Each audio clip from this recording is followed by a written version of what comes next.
Hey guys, it's Lauren, also known as 944. Don't forget Thorin's YouTube channel. What's good, people? It's your boy Thorin. I stay exploring, never boring, just frankly scoring 6 sponsorships from my fam at ESP, the place to be for all your fantasy. More classics on there than Kanye's Dark Twisted LP. Or what's that? You missed it? NP. These boys keep it live and in play, like Dennis Rodman saving it from Outer Bounds in the 90s, you could say. Now, dust2 is the newest map to join the competitive map pool, and it is replacing the outgoing Cobblestone. Now, speaking about the maps themselves, I'm going to do this kind of like when I do a roster move, where I look at should this player have been removed, should this player have been added, but I do it separately and then collectively. So looking at it separately, should Cobblestone have been removed from the map pool? Now, in isolation, in terms of just Cobblestone the map, yes, I think, of course. In fact, I've made that case in the past on a number of occasions. I think it's one of the worst maps. I think it's a limited map tactically. I think it says a lot that it is still, for my money, 2T-sided. I think the times you see teams win the CT side, it's rare, and it's usually when it's a fantastic team who's fantastic on Cobblestone. I don't think you just see that as standard fare.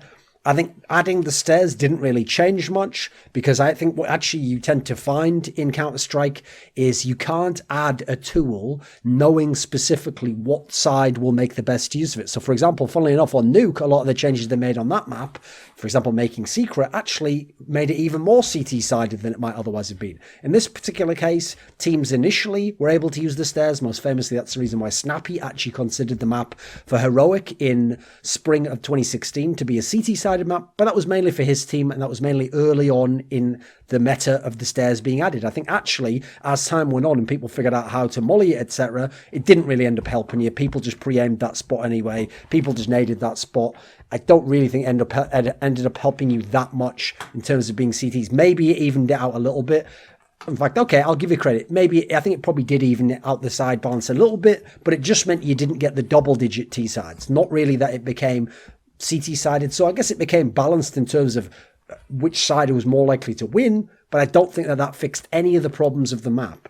I think actually it says a lot that even towards the end, it's not a map that produced a lot of really great games. It had some exciting games because I think it was so limited that it meant that it would be like, funnily enough, you could have a lot of exciting Nuke games back in the day when people on the old Nuke used to just run up 11 rounds of CT side and it's like, can the other team get 12? That's the excitement. But in terms of the actual dynamic of how the map played, was it exciting?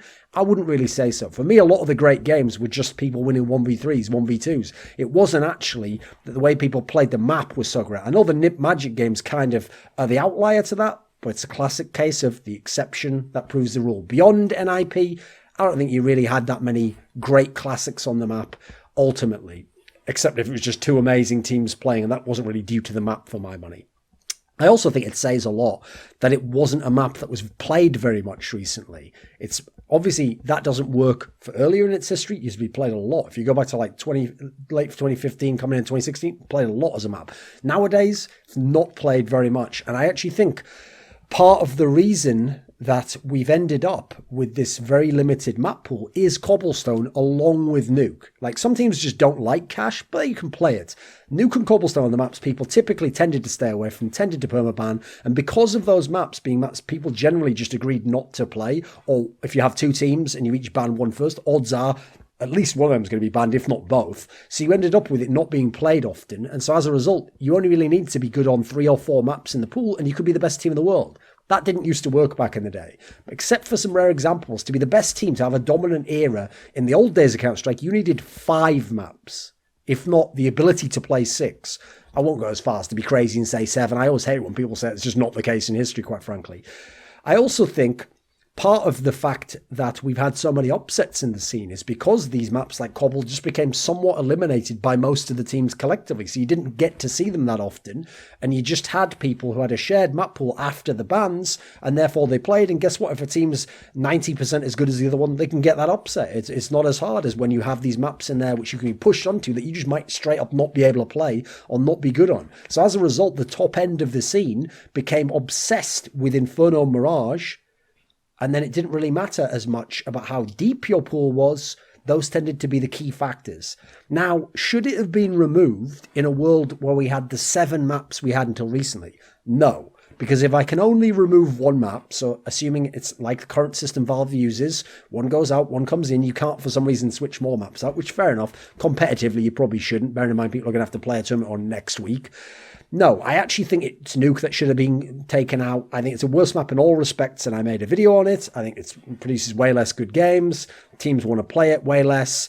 It's extremely limited as far as I'm concerned. Still CT-sided. It's just a shitfest. And then for Nuke, it also had the terrible sound. So for me, it just had no redeeming qualities whatsoever. And I think it tells a lot that you've seen so few real classics on that map. Now, I will say that the system of removing the maps, I do not like. Like, this has just come out of nowhere. That's actually pretty much always been the way it's been. You never get any advanced warning. A map just comes in and they tell us it's in the pool. I personally think a very obvious system we should introduce is the new map is added the day after a major finishes, because that way the major at the end, it's like a season on a map. You get to actually play.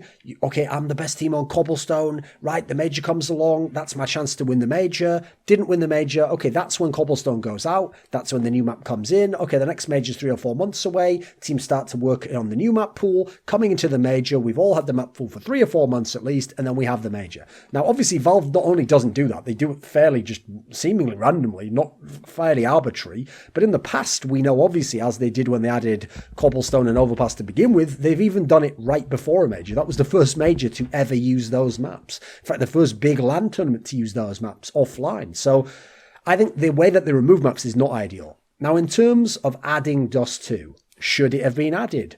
Okay, bearing in mind there's not really maps available. Like, actually, it's amazing to me that Counter-Strike, you do realise Counter-Strike has made revenue for Valve of something like, well, put it this way, the better part of $1 billion.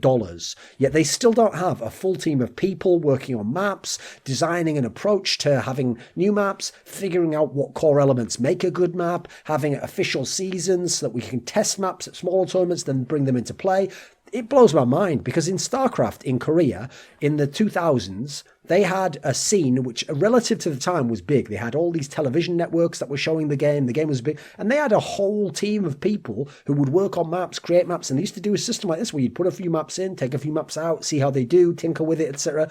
I can't believe Valve still doesn't do this. It blows my mind. So, okay, in a world where I don't know what other maps exist, should Dust2 have been added? I mean, I don't really know, because I guess it's an okay map. I've never hated the map. I just don't think it's a good map. I think it's an okay map. And so bearing in mind I don't know what other maps are out there, yeah, I guess I have to say it's probably the leading contender. But I think that actually says a lot less about Dust2 and a lot more about how ridiculous the lack of effort from Valve is on this one. So I have to say, personally, one of the reasons why I'm not a huge fan of it being re-added is I think it's up there with Nuke and Cobblestone, though I will say of the 3, I think it's the best overall in terms of maps that I think have proven to be dead ends. And they end up with an obvious side balance that's just never going to change. They don't produce that many great games. I'll say in the case of Dust2, that's not the case. It does produce some fantastic games, but it is very limited. It does tend to favour one type of team only. There's not really a lot of depth as to the teams that are amazing on it. Generally, you tend to go more towards the skill-based teams, and I just think generally it's not that good a map, really. With that said, though, I have to say it does produce a lot of classics, and the upsets on it are very good. The only thing it doesn't have over all those other maps is, I would say, whereas Dust2 produces better matches, Cobble is a more tactical map. So I guess on that one, it's a bit of a wash.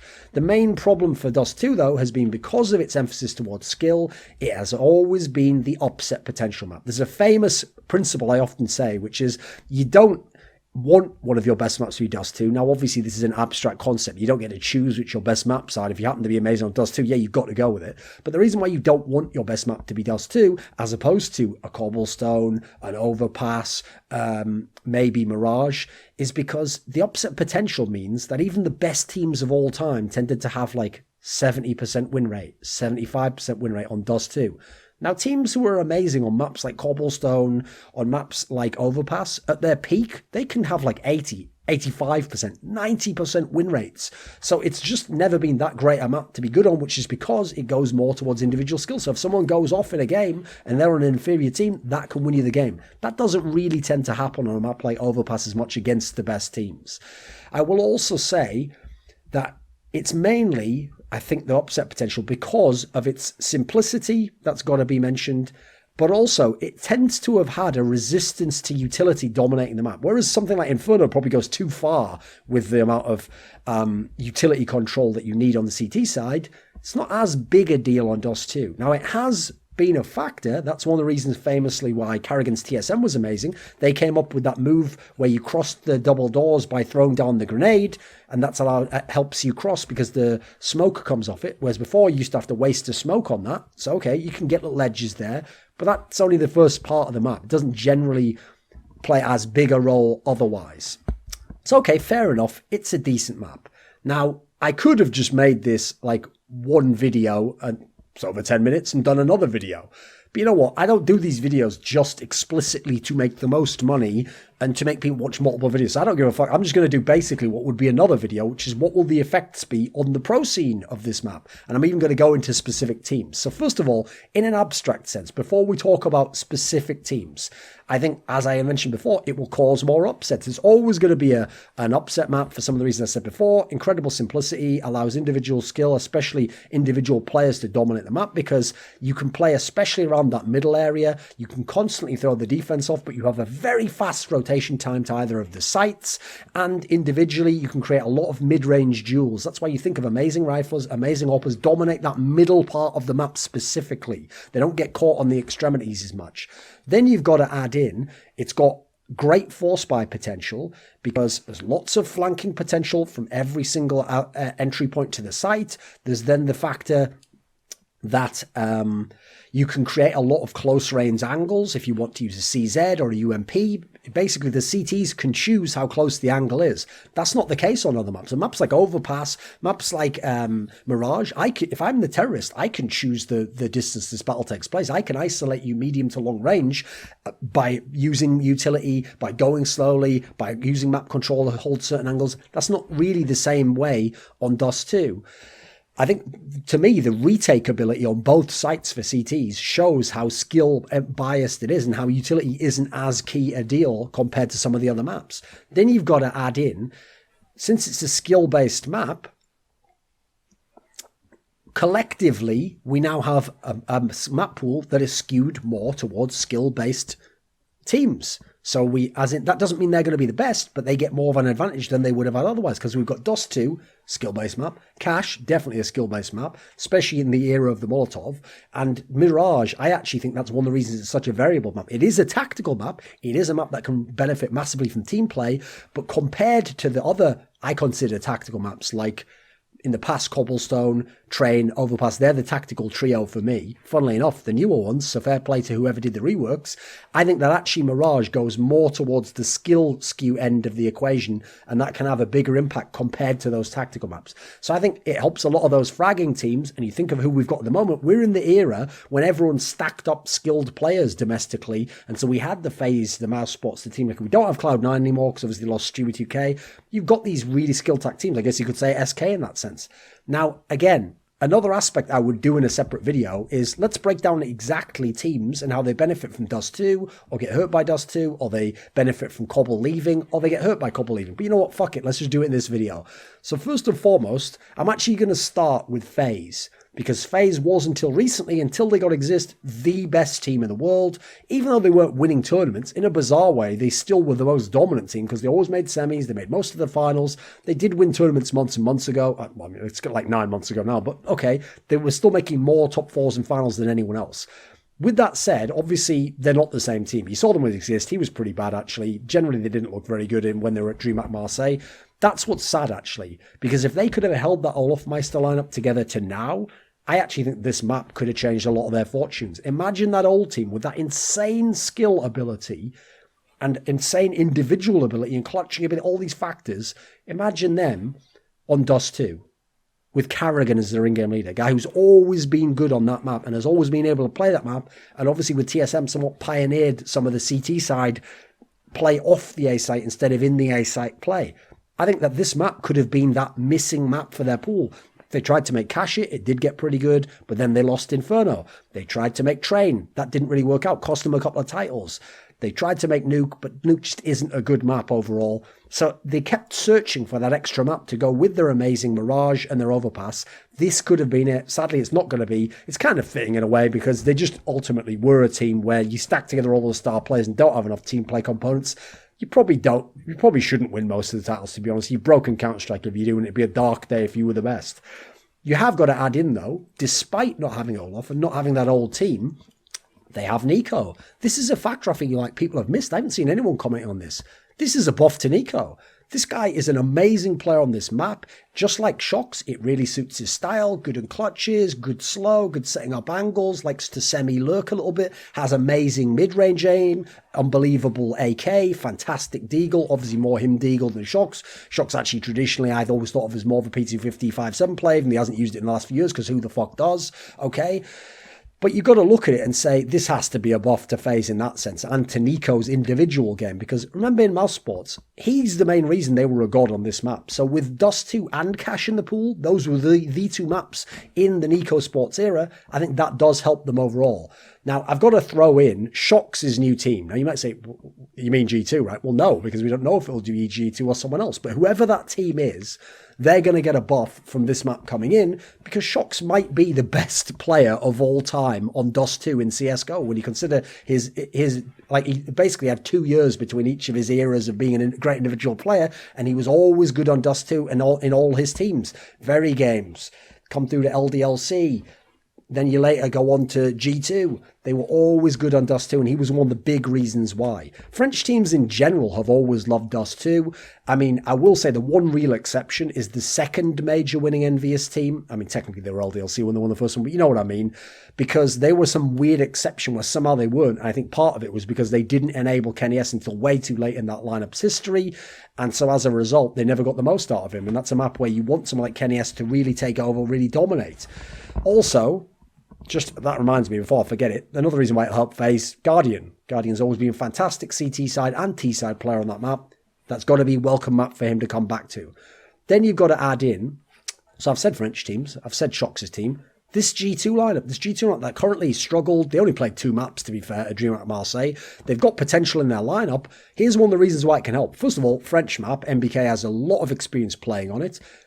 Third reason, and this is one people haven't thought of as well, they're trying to integrate a player who's never played with them before in Mixwell. Well, what better map to integrate him very quickly than dust2? A map that people have a basic concept of how to play, basic rhythm. Yes, he's not going to have the most advanced meta, but it's a lot better than trying to get him up to speed on Cobblestone or Overpass, right? Then you've got to look at SK. So SK obviously needs a shot in the arm right now.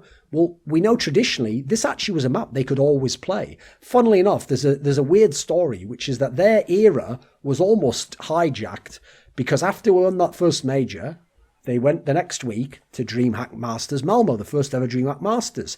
And as people might remember, they lost on Cash there, and overall they lost to Tyloo, and that was one of the maps that ended up costing them. Now, after that, they switched their permanent ban from dust2 where it used to be to Cash. Now, why was it ever dust2, you might ask? Because when they'd made that lineup with Taco and with FNX, they'd played their first ever game with that lineup against Fnatic, who we didn't know at the time, but from that tournament on went on to be the best in the world, and they got 16-0, so they thought, fuck, we can't play dust2, and made that their permaban. Now, once they swapped and made Cash their permaban and played dust2, first of all, their map pool became amazing. Like, dust2, yes, was like their 6th best map, but they could play that map and they could get wins on it and they were good on that map. And as a result, that's what made them the team that won MLG Columbus. They were very good, but that was still, I think if it hadn't been for some of the injuries, and I think if the other bracket had played out differently, they might have not have won that tournament.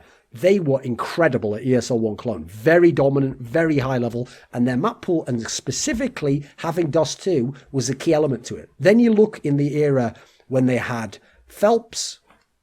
Still a map you've got to be able to play, right? Still a map that you'd think this is a map that you'd want if you have Phelps, right? But we had the map change, didn't we? We were living in a world where everyone had to play Inferno instead.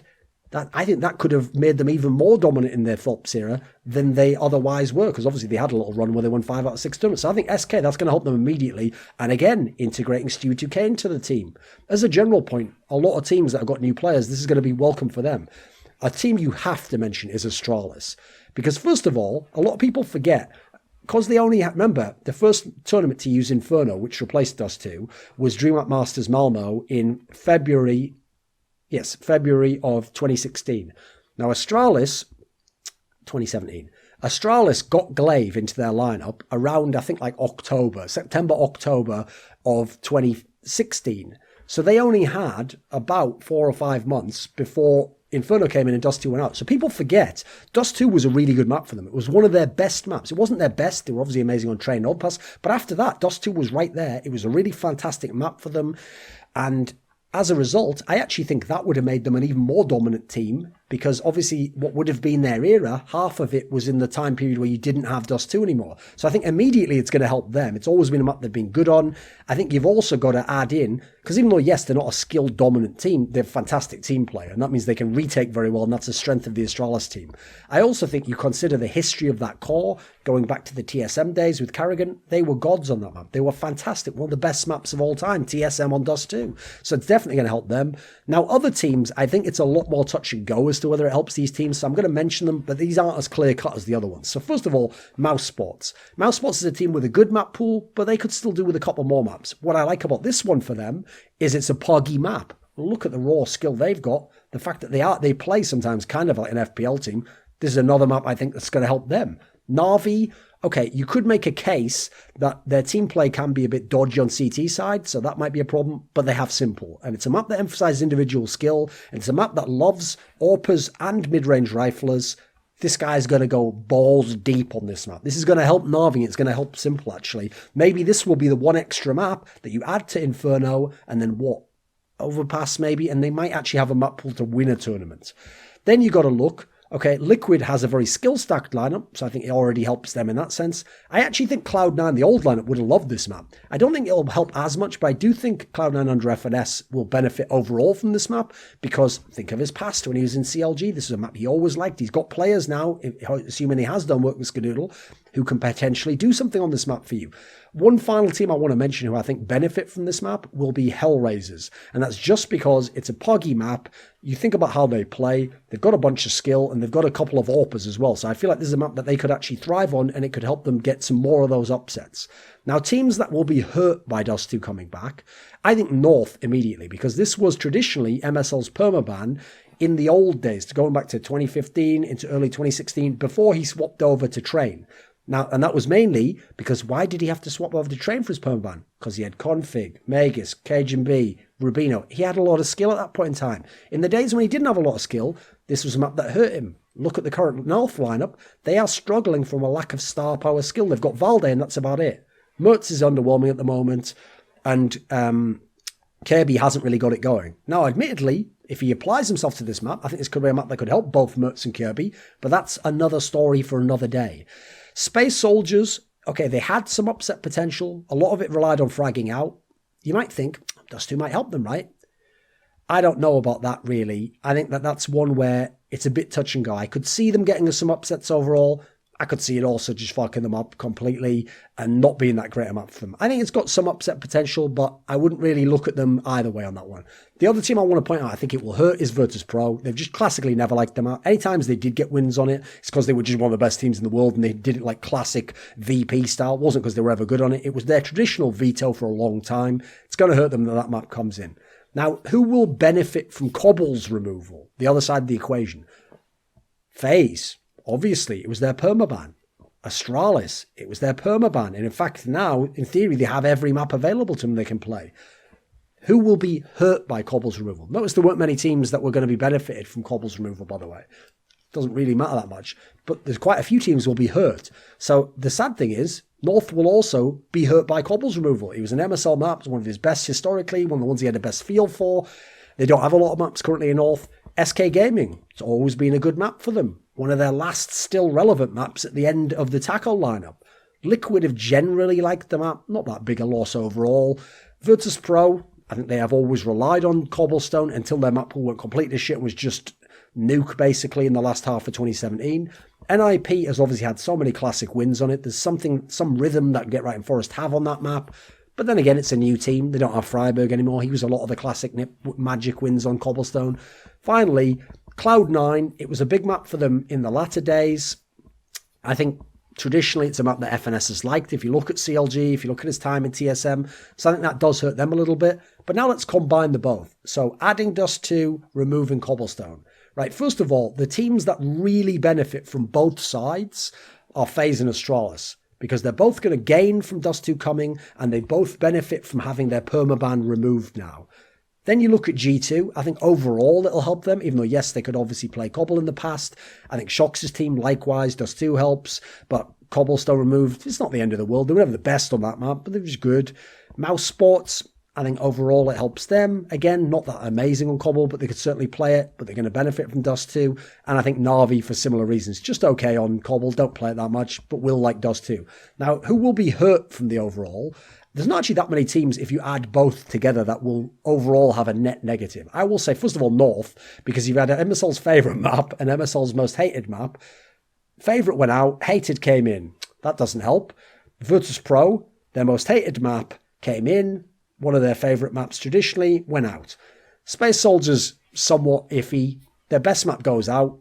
It's one of the few maps they were actually very good on. I thought that's going to hurt them. And the map that comes in, okay, it has upset potential, but I don't think it equals out what you lost with Cobblestone. This video was supported by Dean Tanglis, Twch, Sanity, Gman, Kokupsi, Andreas Westerlund, Alex Adams, Mikkel Hansen, Jerky's Minion, Anthony, Bash, Daniel Yordanov, Yordan Tsenkov, VeXii, Kevin Haupt, Jason A, and Travis G. Greb. Want to suggest a guest to appear on my show or a topic to discuss? Perhaps you'd like to ask me a question. In 2018, for the first time in history, you can directly influence and support my content with the Patreon link below. Unlock the code to the streets and join the Scrilluminati today.